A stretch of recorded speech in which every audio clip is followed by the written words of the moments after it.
आज मुझे काफी खुशी हो रही है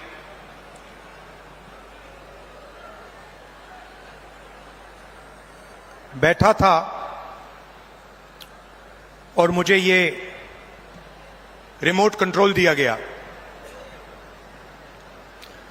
और कहा कि देखिए इस पे आप इसका बटन दबाइए। और जैसे ही हमने बटन दबाया तो हजारों करोड़ रुपए सीधे छत्तीसगढ़ के गरीब जनता के बैंक अकाउंट में गए।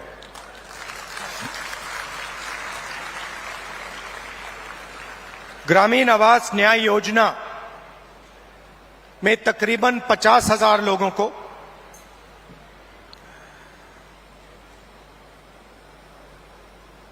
एक दो सेकंड में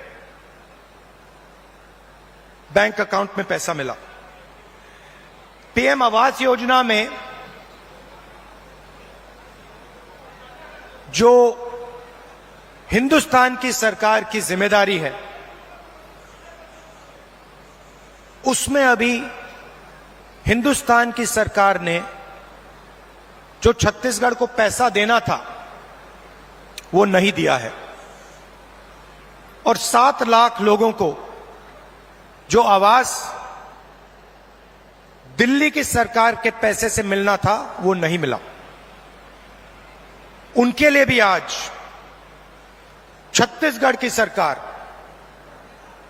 पैसा दे रही है। बहुत बार छत्तीसगढ़ की सरकार ने दिल्ली की सरकार से रिक्वेस्ट किया, आपकी जो जिम्मेदारी है उसे आप पूरा कीजिए, मगर दिल्ली की सरकार अपनी जिम्मेदारी नहीं निभाती है। आज तकरीबन 1200 करोड़ रुपए रिमोट कंट्रोल से आपके खाते में गया है और अगले 5 साल के अंदर छत्तीसगढ़ की सरकार 500 करोड़ रुपए ऐसे रिमोट कंट्रोल से आपके खातों में डालने जा रही है। हमने चुनाव में आपसे 2-3 वायदे किए थे। छोटे वायदे नहीं थे, छत्तीसगढ़ को बदलने वाले, छत्तीसगढ़ की नींव को मजबूत करने वाले वायदे थे। किसानों का कर्जा माफ, बिजली बिल हाफ और 2,500 रुपए प्रति क्विंटल धान के लिए हमने ये वायदे किए और देश के प्रधानमंत्री नरेंद्र मोदी जी ने कहा कि कांग्रेस पार्टी इन वायदों को पूरा नहीं कर सकती है। सच्चाई आपके सामने है। हमने जो वायदे किए थे हमने उनको पूरा किया। किसान न्याय योजना में 21,000 करोड़ रुपए हमने छत्तीसगढ़ के किसानों को इनपुट सब्सिडी के माध्यम से दिया। जिन किसानों के पास जमीन नहीं थी उनको भी हम नहीं भूले, उनको 7,000 रुपए प्रति साल कांग्रेस पार्टी की सरकार ने छत्तीसगढ़ में दिया।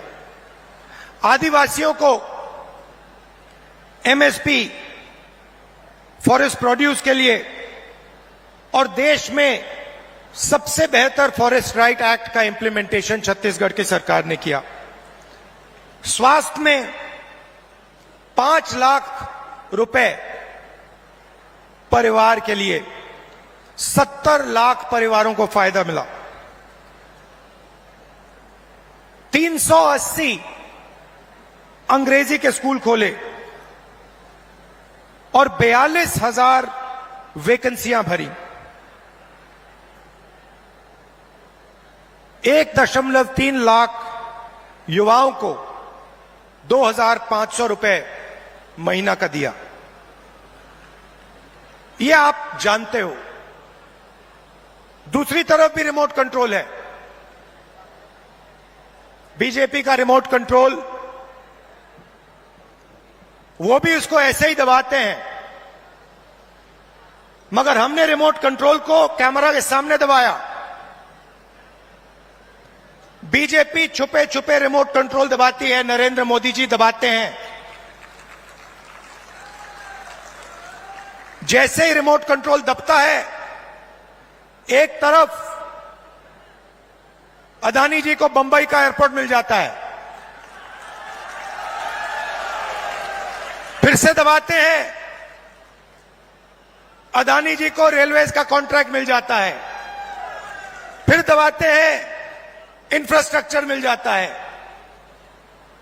तो दो रिमोट कंट्रोल चल रहे हैं। ये हमारा वाला सबके सामने चलता है। हम इसको दबाते हैं, किसानों के खाते में पैसा जाता है। 2500 रुपए क्विंटल धान में आपको मिलता है। अंग्रेजी स्कूल खुलते हैं। बीजेपी दबाती है, पब्लिक सेक्टर प्राइवेटाइज हो जाता है। आपका जल, जमीन, जंगल, उनका छुपे छुपे बटन दबता है, अदानी जी के हवाले हो जाता है।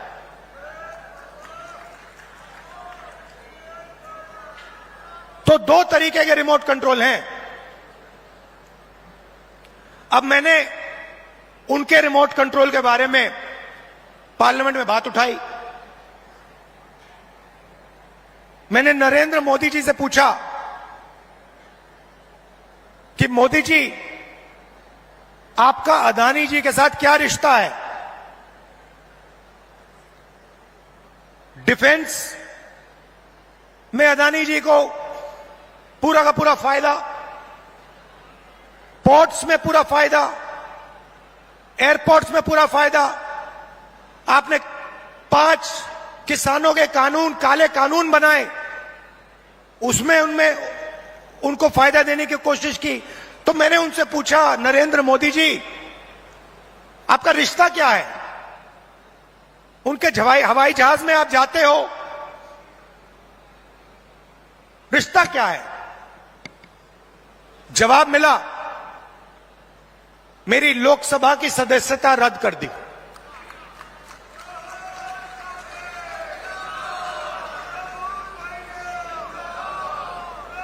कोई फर्क नहीं पड़ता। हम कांग्रेसी हैं, हम सच्चाई रखते हैं आपके सामने। हम आपसे झूठे वायदे नहीं करेंगे और हम जो कहते हैं वो करके दिखाते हैं। अब एक नया मुद्दा उठा है। नरेंद्र मोदी जी जहां भी जाते हैं ओबीसी वर्ग की बात करते हैं। करते नहीं करते हैं? करते हैं ना। कांग्रेस पार्टी ने कास्ट सेंसस किया था, याद है आपको? याद है? उसमें हिंदुस्तान में हर जाति के कितने लोग हैं वो डेटा हिंदुस्तान की सरकार के पास पड़ा हुआ है। नरेंद्र मोदी जी वो डेटा पब्लिक को नहीं दिखाना चाहते। क्यों नहीं दिखाना चाहते, मैं आपको बताता हूं। मैंने कास्ट सेंसस पे भाषण दिया, आपने देखा होगा। जैसे ही मैं कास्ट सेंसस की बात करता था, कैमरा उधर हो जाता था। ठहरिए ठहरिए ठहरिए। जैसे ही मैं कास्ट सेंसस की बात करता हूं, लोकसभा में बात की, वैसे ही कैमरा उधर हो जाता है। मैंने एक आंकड़ा निकाला, हिंदुस्तान की सरकार को एमएलए और एमपी नहीं चलाते हैं। हिंदुस्तान की सरकार को सेक्रेटरीज और कैबिनेट सेक्रेटरी चलाते हैं। इस बात से आप सहमत हैं? सहमत है? कोई भी योजना बनती है, जो 90 सेक्रेटरीज हैं हिंदुस्तान की सरकार के हर मिनिस्ट्री में, वो योजना को डिजाइन करते हैं, कितना पैसा कहां जाएगा वो डिसाइड करते हैं। तो मैंने चेक किया कि भैया इन 90 लोगों में से नरेंद्र मोदी जी की सरकार में पिछड़े वर्ग के कितने लोग हैं।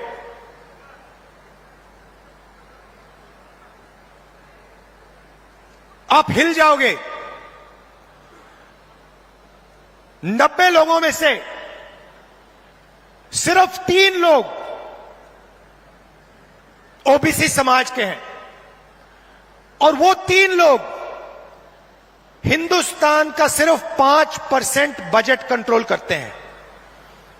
भाइयों और बहनों, क्या हिंदुस्तान में सिर्फ 5% ओबीसी है? यह सबसे बड़ा सवाल है, और इस सवाल का जवाब सिर्फ कास्ट सेंसस से मिल सकता है। किसी को चोट लगती है, अस्पताल में जाता है, सबसे पहले एक्सरे होता है। पैर में चोट लगती है, डॉक्टर एक्सरे करवाता है, कहता है भैया देखते हैं क्या हुआ है, कैसी चोट लगी है, पैर टूटा है या नहीं टूटा है। भाइयों और बहनों, कास्ट सेंसस हिंदुस्तान का एक्सरे है। इससे पूरे देश को पता लग जाएगा कि ओबीसी कितने हैं, दलित कितने हैं, आदिवासी कितने हैं, महिलाएं कितनी हैं, जनरल कास्ट के लोग कितने हैं। और एक बार ये डेटा हिंदुस्तान की जनता के हाथ में होगा तो फिर देश सब लोगों को लेकर, सब लोगों को भागीदारी देकर आगे चल पाएगा। अब मैंने ये सवाल लोकसभा में पूछा, नरेंद्र मोदी जी से पूछा कि आप कास्ट सेंसस से डरते क्यों हो? कास्ट सेंसस का डेटा सबके सामने रख दो, जो आपकी सरकार की सच्चाई है, आप हिंदुस्तान की जनता को दिखा दो, डरो मत। मगर नहीं, उनके मंत्री कहते हैं हमारे ओबीसी के विधायक हैं, ओबीसी के सांसद हैं, और उन्हीं सांसदों से आप लोकसभा में बात करो, वो आपसे कहते हैं कि भैया देखो हमारे से कोई कुछ पूछता नहीं है, हम कुछ बोल नहीं सकते, हमें तो यहां मूर्ति जैसे रखा हुआ है। असली निर्णय हिंदुस्तान के सेक्रेटरी लेते हैं, ब्यूरोक्रेट लेते हैं, नरेंद्र मोदी जी लेते हैं। तो अगर ओबीसी को भागीदारी देनी है, दलितों को, आदिवासियों को, महिलाओं को भागीदारी देनी है, तो कास्ट सेंसस करवाना ही पड़ेगा। और अगर नरेंद्र मोदी जी कास्ट सेंसस नहीं करवाएंगे तो जैसे हमने कहा था यहां पे, जैसे ही हमारी सरकार आएगी पहला कदम कास्ट सेंसस होगा, और ओबीसी को जो भागीदारी मिलनी चाहिए वो कांग्रेस पार्टी करके दिखाएगी।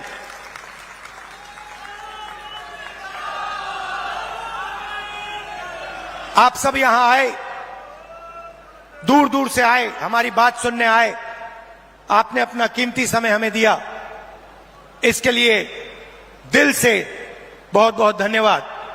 और एक बात मैं कहना चाहता हूं,